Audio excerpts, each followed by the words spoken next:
नमस्ते विद्यार्थियों, आज हम हिंदी बाल भारती में घटक 12 स्कूल चलो का अध्ययन करेंगे।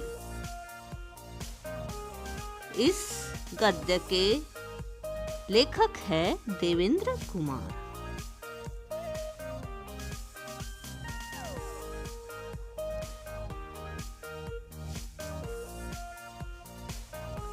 जन्म 19 अगस्त 1940, दिल्ली।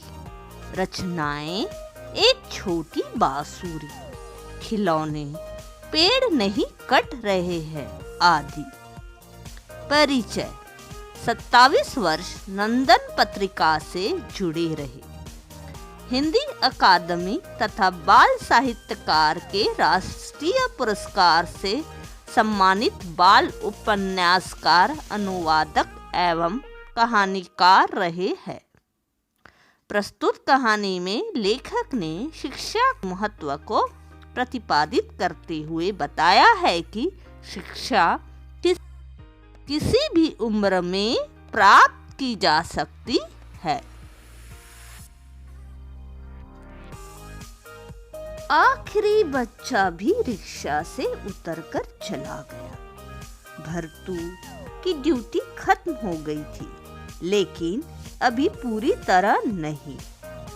साइकिल रिक्शा की सीट से उतरकर उसने पीछे झांका तो अंदर एक किताब पड़ी दिखाई दी। अंदर का मतलब रिक्शा के पीछे एक कैबिन जुड़ा है, उसमें छोटे बच्चे बैठते हैं।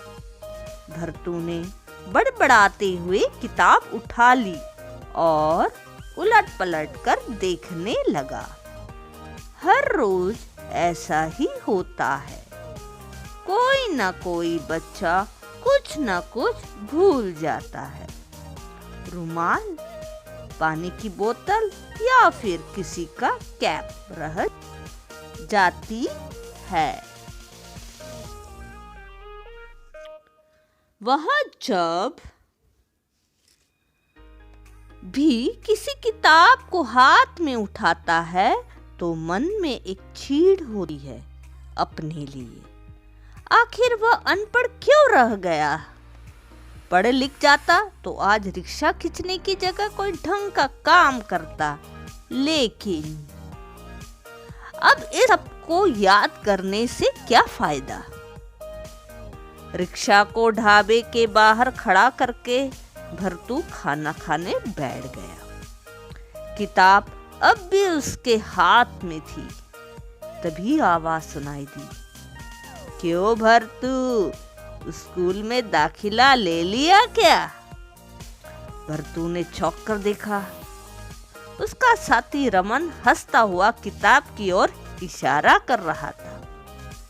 भरतू लजा गया, बोला, अरे जब पढ़ने की उम्र थी तब नहीं पढ़ सका तो अब क्या पढ़ूंगा? फिर उसने बताया कि कोई बच्चा उसकी रिक्शा गाड़ी में किताब भूल गया है।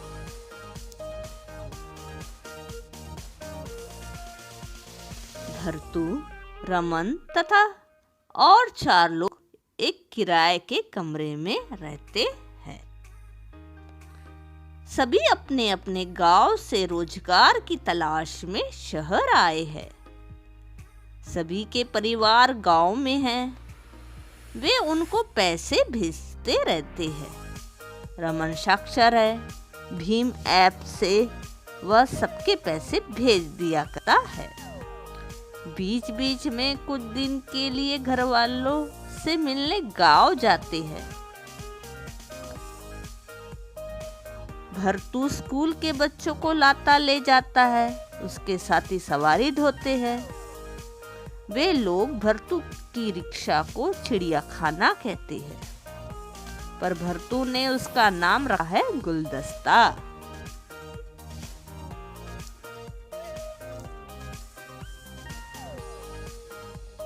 जब बच्चों को लेकर रिक्शा चलाता है तो उसे सचमुच बहुत अच्छा लगता है। रह रह कर अपने गांव, घर की याद आती है। कभी कभी लगता है जैसे उसका बेटा नन्हा भी दूसरे बच्चों के साथ बैठा स्कूल जा रहा है। भर्तू सब बच्चों के चेहरे पहचानता है, पर उसे याद नहीं आ रहा था कि किताब किस बच्चे की थी। वैसे किताब पर नाम लिखा था, पर भर्तू को पढ़ना कहाँ आता है। उस रात भर्तू ने सपने में देखा जैसे वह मैदान में बैठा है और उसके सामने एक लंबी चौड़ी किताब खुली पड़ी है। तभी एक आवाज कानों में आती है, लाओ मेरी किताब। फिर भर्तू की नींद टूट गई। जागकर वह बहुत देर तक सपने के बारे में सोचता रहा। सुबह अपनी रिक्शा बाहर निकाली और बारी बारी से बच्चों को लेने लगा। तभी रमेश नामक बच्चे ने कहा, मेरी किताब। वह कुछ परेशान दिख रहा था। रमेश की माँ सरिता ने भी कहा, भर्तू जरा ध्यान से देखना, रमेश की किताब नहीं मिल रही है। भर्तू ने किताब उनकी ओर बढ़ा दी। तभी रमेश ने कहा, तुमने मेरी किताब फाड़ी तो नहीं? किताब फाड़ना बुरी बात है।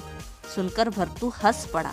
उसने कहा, नहीं भैया, मैंने तुम्हारी किताब खूब ध्यान से रखी थी, एकदम ठीक है, देख लो। रमेश की माँ सरिता देवी भी हंस पड़ी। उन्होंने कहा, भर्तू जो बात मैं इसे समझाती हूँ वही इसने तुमसे कह दी, बुरा न मानना। सारा दिन भर्तू उसी किताब के बारे में सोचता रहा। दोपहर में रमेश को उसके घर के बाहर छोड़ते हुए भर्तू ने कहा, क्यों भैया, जो तुम पढ़ते हो मुझे भी पढ़ा दो। मैं क्या टीचर हूँ जो तुम्हें पढ़ाऊं? रमेश बोला। मेरे टीचर बन जाओ ना रमेश भैया, जो फीस मांगोगे दूंगा। भर्तू ने हंसकर कहा, ठीक है, कल पढ़ाऊंगा। क्या पढ़ाओगे? ए बी पढ़ाऊंगा। कहकर रमेश माँ के साथ घर में चला गया। भर्तू मुस्कुराया तो सरिता देवी भी हंस पड़ी। अगले दिन रमेश ने भर्तू से कहा, भर्तू भैया, आज मैं तुम्हारे लिए ए और बी लाया हूँ। और उसने बस्ते से निकालकर एक सेब और एक गेंद भर्तू के हाथ में थमा दी। भर्तू कुछ पूछता इससे पहले रमेश ने कहा, देखो, ए से एप्पल, बी से बॉल। भर्तू ने कहा, रमेश भैया, क्या रोज ऐसे ही पढ़ाओगे? रमेश ने कहा, हाँ, और माँ के साथ घर में दौड़ गया। भर्तू सेब और गेंद को हाथ में लिए खड़ा रह गया। उसने सोचा कल दोनों चीजें कर देगा। उस रात देर तक ए और बी से खेलते रहे भर्तू और उसके साथी। उनके बीच देर तक गेंद और सेब इधर से उधर उछलते रहे। कमरे में हंसी गूंजती रही। शायद इससे पहले ये लोग इतना नहीं हंसे थे। भर्तू के साथी पूछते रहे, भर्तू कल अपने मास्टर जी से क्या पढ़ेगा? अगली सुबह रमेश के घर के बाहर पहुंचकर भर्तू ने रिक्शा की घंटी बजाई। कुछ देर तक कोई जवाब नहीं मिला। फिर रमेश की माँ सरिता देवी बाहर निकल कर आई। उन्होंने कहा, रमेश आज स्कूल नहीं जाएगा, उसे रात से बुखार आ रहा है। सुनकर भर्तू को एक झटका सा लगा। वह बाकी बच्चों को स्कूल पहुंचाने चला गया। उस दोपहर वह गुमसुम रहा, ठीक से खाना भी नहीं खाया। भर्तू ने रमन बार बार पूछता रहा, भर्तू क्या बात है? पर भर्तू ने कुछ नहीं कहा। शेष भाग आगे के वीडियो में। धन्यवाद। लाइक, सब्सक्राइब और शेयर जरूर कीजिए।